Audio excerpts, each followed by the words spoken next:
Podcast Network. This is the Lifestyle Live Podcast. Faces you know and a team you can trust.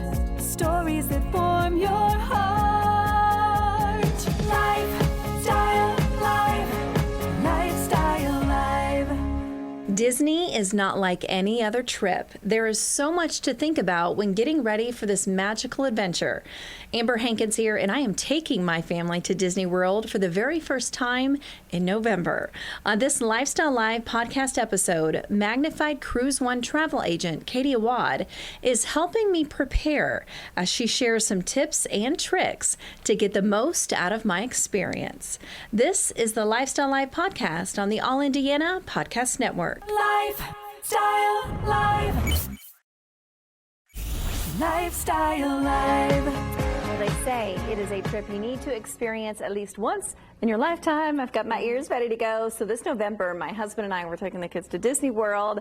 So I need some prep work. So I've enlisted Katie Awwad, a Magnified Cruise One travel agent. You are here to help, and we're doing a three-part series, right, which is crazy, but not really, because there's so much. We could go a lot longer than 3 parts. So we need to get you trained. Where do we even begin? I know that you have a lot of tips for me. Right. So I think the first thing that we need to decide is how you're going to approach the parks. So there's 2 different methods. Either one is fine, but we just have to kind of figure out your family dynamics. So the first one, I have kind of made up my own saying, and it's called the Sleeping Beauty method. So this method, rest is really important. Sleep is very important. So these families will enter the park a little bit after the park opens, usually around 10 and 11, and they will just kind of leisurely walk in, not rush, take their time, and they also know they're probably not going to be able to do everything because it's a limited amount of time. So my biggest suggestion would be make a list of 5 things that you want to do as a family. And so once you accomplish those, you'll think, okay, we did it, we accomplished this park. Now anything additional is just magical, right? So, I like that. That is my first method. The second method is what I train my children to do, and that is the rope drop. So rope drop is you physically see the park open. So this is what your day would look like. You would wake up at 6 a.m. Let me envision. 6 a.m. 6 a.m.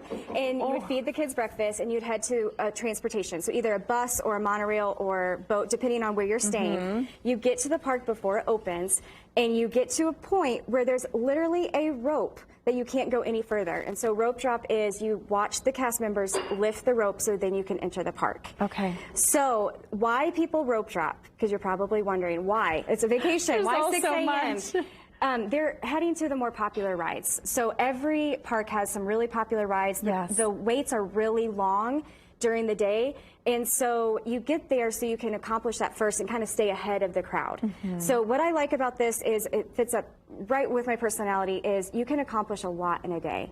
So we typically get through a lot of attractions and rides in our day. So yes, so there's definitely cons to this because you are rushing. It's lack of sleep, versus the Sleeping Beauty method.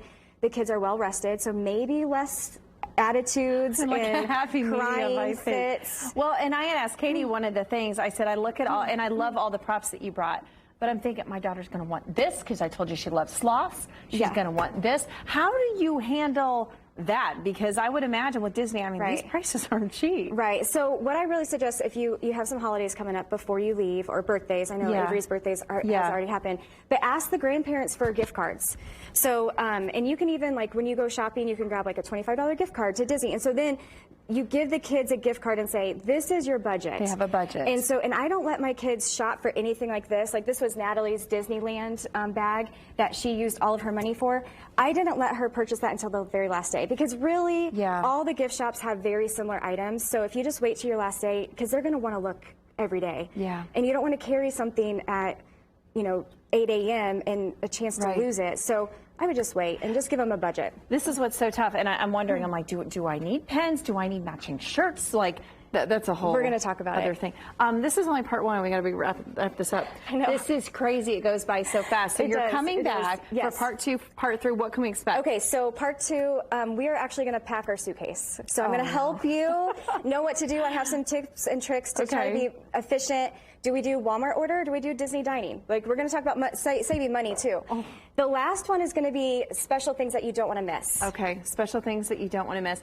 Cody, I feel like this could be like a 15-part series if we really wanted to. 100%. Because there's so much, but hopefully with her tips, I'll be well on my way. We'll see. Lifestyle Live. Lifestyle Live. From the All Indiana Podcast Network, this is the Lifestyle Live Podcast. Thank you for listening.